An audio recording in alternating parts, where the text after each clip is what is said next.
నీ భక్తి జీవితం, పరిచర్య జీవితం దేవుని అగ్ని పరీక్షలో నిలబడాలి అంటే మన పని ఎలా ఉండాలి?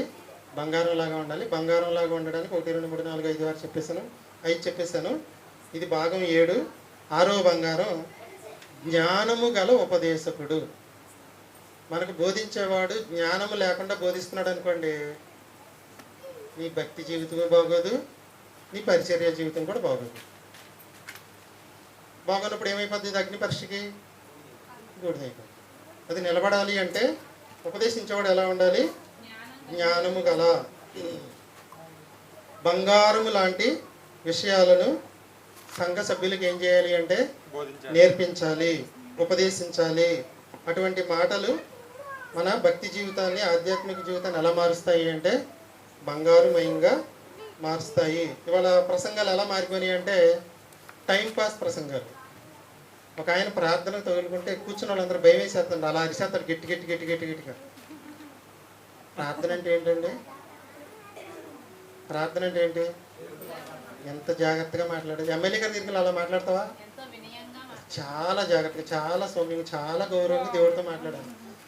ఈ ఇల్లు ఈ మీద పడి కొట్టేసినట్టు గట్టి గట్టి అరుపులు, కేకలు ప్రార్థన అంటే. అవునా? ప్రసంగం అంటే ఒక అధ్యాయం తీసి అధ్యాయం అంతా గంట సేపు చదివించేసాడు అనుకోండి, అయిపోయింది ప్రసంగం. ఏం చెప్పాడంటే మనం ఏం భలే చెప్పాడు అంటాం. ఏం చెప్పాడంటే భలే చెప్పాడు. అలా అయిపోయిన ప్రసంగాలు. జ్ఞానము గల ఉపదేశకుడు అంటే అర్థం ఏంటో చెప్పగలరా?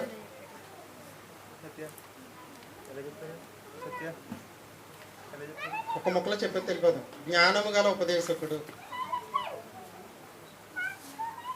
జ్ఞానము గల ఉపదేశకుడు అంటే అర్థం. జ్ఞానము గల ఉపదేశకుడు. కూర్చున్న నీకు తెలిసిన విషయాలే డప్పు కొట్టినట్టుగా చెప్పాను అనుకోండి, చెప్పండి,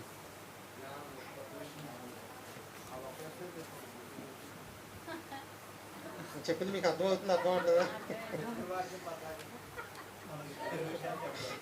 తెలిసిన విషయాల్ని మిమ్మల్ని అందరినీ ఇక్కడ కూర్చోబెట్టి ఫ్యాన్లు వేసి లైట్లు వేసి మళ్ళీ చెప్తున్నాను అనుకోండి, ఏమి లేనట్టు నాకు జ్ఞానం లేదు. ఎందుకు లేదు? సముద్రం దగ్గరికి వెళ్ళి ఒక లోట నీళ్ళు తీసుకుని నుంచుంటే ఎన్ని నీళ్ళు నాకున్న జ్ఞానం అంతా, బైబిల్లో ఉన్న జ్ఞానం అంతా, ఎంత కావాలంటే అంత తోడుకోవచ్చు. కానీ చెప్పిందే చెప్పి చెప్పిందే చెప్పి చెప్పిందే చెప్పి చెప్పిందే చెప్పి చెప్పి ఎప్పటి వరకు? చచ్చిపోయే వరకు. 180 పాఠాలు చెప్పి చెప్పి చెప్పి చెప్పి వీళ్ళు చచ్చిపోతారు, వాళ్ళు చచ్చిపోతారు. కొత్త పాఠం రాదా? ఎందుకు రాదు? అసలు చదవట్లేదు కదా. 66 పుస్తకాలు చదవట్లేదు, ఈ పాఠాలే చదువుకుంటున్నారు వాళ్ళు. అసలు బైబిల్ చదవరు, ఏమీ చదవరు. దేవుడిని మోకరించి ప్రార్థన ఉండదు. ఎందుకు ఉండదంటే మాకు అన్నీ వచ్చు. ఏమొచ్చంటే ఒక ఆయన అన్నాడు, లేదు 15 సెకండ్లు మీకున్న జ్ఞానం మొత్తం తుడిసి అవతలు పెడతానన్నాడు. ఓకేనండి? జ్ఞానము గల ఉపదేశకుడు. ఎప్పుడు కూడా నువ్వు కూర్చున్నావు అంటే ఏదో ఒక తెలియని విషయం నేర్చుకుని ఇక్కడి నుంచి వెళ్ళాలండి. అప్పుడు ఏమంటాం మనం? కృష్ణలో మంచి జ్ఞానం ఉంది, భలే పాఠం చెప్పాడు. పొద్దున ఏం చెప్పాడు? మారు మనసు బాప్తిజం ముందు అవసరం కానీ తర్వాత అవసరం. భలే జ్ఞానంగా చెప్పాడు. అంటే అర్థం ఏంటి? చెప్పిన పాఠం భలే కాదు, ఇది నాకు తెలీదు కానీ భలే ఉంది పాఠం. అంటే నాకు కూడా ఇక నుంచి మారు మనసు నాకు కూడా అవసరం, నేను ఏదో తప్పు చేస్తానే ఉంటాను. ఇది జ్ఞానము గల ఉపదేశకుడు చెప్పిన పాఠానికి కిందన్న కూర్చున్న మనమందరం కూడా ఏమవ్వాలి అంటే ఇది మనం సరి చేసుకోవాలి. ఇది జ్ఞానము గల ఉపదేశకుడు ఉపదేశించే పాఠం. హరిబాబు చెప్పినా సరస్వతిబాబు ఎవరు చెప్పినా ఎలా చెప్పాలి అంటే ఫస్ట్లో కృష్ణని, ఏ కృష్ణ ఎవరికి తెలియని పాఠం చెప్పాలని గట్టిగా చెప్తే ఏమన్నాడు తెలుసా? నేను చెప్పను సార్, నేను చెప్పను.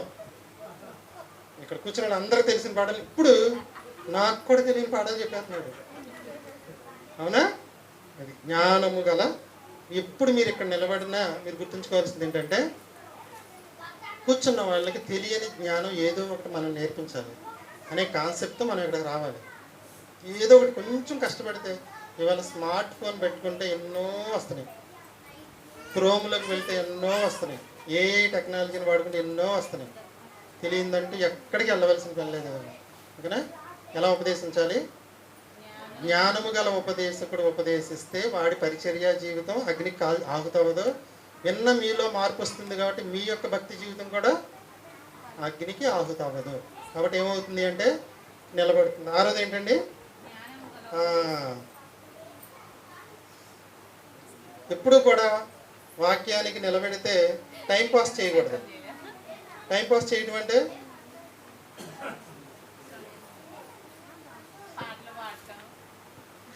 ఒక అరగంట పాఠం, ఒక అరగంట సేపు పాటలు, మళ్ళీ ప్రసంగం అయిన తర్వాత 2 పాటలు. ఎందుకు మధ్యలో పాటలు చెప్పండి నాకు. గుర్తుంచుకోండి, ప్రసంగానికి 98% టైం ఇవ్వాలండి. ఇది మీరు గుర్తుంచుకోండి. ఎప్పుడు పాట అనేది మనల్ని వాక్యం దగ్గరికి తీసుకెళ్ళడానికే తప్పితే పాఠం అనేది మన భక్తి జీవితాన్ని సరే. గంట ప్రసంగాన్ని 5 నిమిషాల పాటలో వస్తుంది తప్పితే గంట ప్రసంగం విన్నంత జ్ఞానం పాటలో రాదు. వస్తుందండి? రాదు. అంతా పాటలో పెడితే అది పాట అవ్వదు, మళ్ళీ అది పాఠం అయ్యింది. ఓకేనా? రైట్, చెప్పండి. ప్రసంగం ఎంతసేపు ఉండాలి? ఎంతసేపు ఉండాలండి? మంచి ఉపదేశకుడిని మనం కలిగి ఉంటే మన భక్తి జీవితం, ఆధ్యాత్మిక జీవితం కూడా ఎలా ఉంటుంది అంటే బంగారు మయమైపోతుంది. కాబట్టి విశ్వాసులు బాగా చెప్పారండి నేను ఎప్పుడు అనకూడదు. ఈ పాఠం ద్వారా నా యొక్క జీవితంలో ఇది ఒకటి కొంచెం రాంగ్గా ఉంది, దీన్ని నేను సరి చేసుకోవాలి. ఇది జ్ఞానము గల ఉపదేశకుడు బోధించిన తర్వాత విశ్వాసి అనుకోవలసిన మాట. ఈ విషయంలో నేను కొంచెం సరి చేసుకోవాలి, ఈ విషయంలో నేను కొంచెం సరి చేసుకోవాలి. మీరు నా గురించే చెప్పారని నేను అనకూడదు. ఎప్పుడు నాకేం పని అండి? నాకేం పని చెప్పండి? జ్ఞానము గల ఉపదేశకుడు, జ్ఞానము గల విశ్వాసి, వీళ్ళిద్దరూ ఉన్నప్పుడే జ్ఞానము గల ఉపదేశకుడు ఉపదేశించేది జ్ఞానము గల విశ్వాసికి అర్థమైంది. నేను చెప్పినా ఎవరు చెప్పినా మీరేమనుకోవాలి అంటే కోటేశ్వర బాగా పాఠం చెప్పాడు, కృష్ణ బాగా పాఠం చెప్పాడు, హరిబాబు బాగా పాఠం చెప్పాడు, ప్రసాద్ బాగా పాఠం చెప్పాడు, రాయేష్ బాగా పాఠం చెప్పాడు కాదు. దేవుడు ఆయన ద్వారా నాతో ఈరోజు ఈ మాట చెప్పించాడు. నా భక్తి జీవితంలో ఇది లోటుగా ఉంది కావున నేను సరి చేసుకోవాలి. ఇది జ్ఞానము గల విశ్వాసి అనవలసిన మాట. జ్ఞానము గల ఉపదేశకుడికి ఉండవలసింది ఏంటంటే వీళ్ళకి ఏదో ఒక జ్ఞానాన్ని మనం ఈరోజు గ్రంథం నుంచి నేర్పించాలి. మీకేమనిపించాలి అంటే ఆ దేవుడు ఈ విషయాన్ని నాతో ఆయన ద్వారా మాట్లాడాడు తప్పితే వేరే కాదని మీరు అనుకుంటే మీరు జ్ఞానము గల విశ్వాసులు. కాబట్టి చెప్పండి, ఇప్పుడు ఇలా ఉంటే మీ భక్తి జీవితం, ఆధ్యాత్మిక జీవితం కూడా కాలిపోదు. ఎప్పుడు కూడా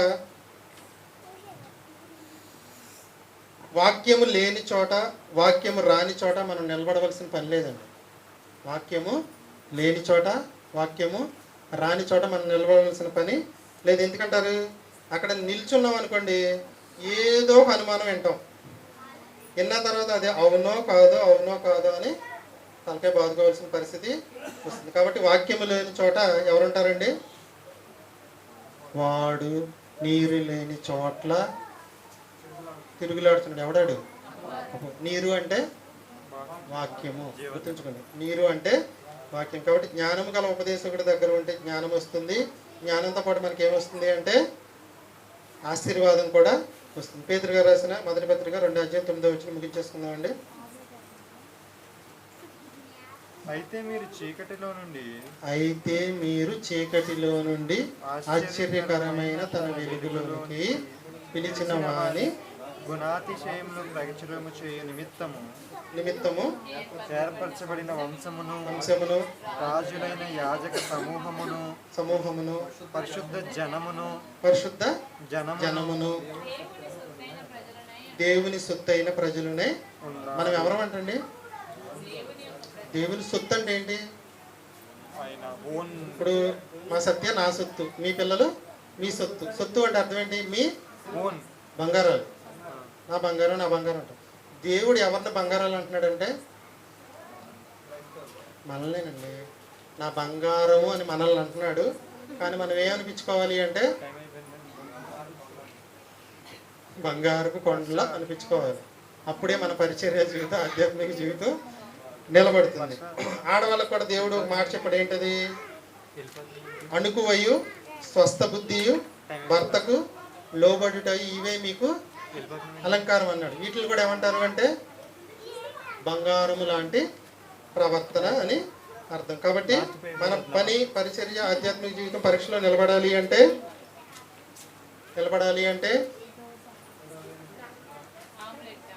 ఎన్నైనాయండి?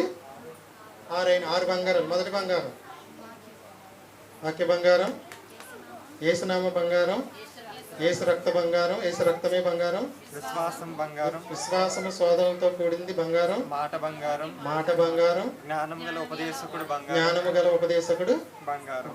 7వ బంగారం ఉంది. అది మీలో ఎవరైనా చెప్పగలిగితే చెప్పండి, వచ్చే వారం టైం ఇస్తున్నాం. సరేశ్వర బాబు గారు ముగింపు ప్రార్థన చేస్తాను, ముగించుకోండి. మనమే బంగారం అన్నారు. 6 బంగారాలు నేను చెప్పేశాను. కొంచెం మీ జ్ఞానము గల విశ్వాసులు, మనం అందరం జ్ఞానం గల విశ్వాసులు. 7వ బంగారం వచ్చే ఆదివారం లోపల ఆలోచించండి, నేను చెప్తాలే. బాగా ముగింపు ప్రార్థన చేయండి. కొంచెం హింట్ ఇచ్చి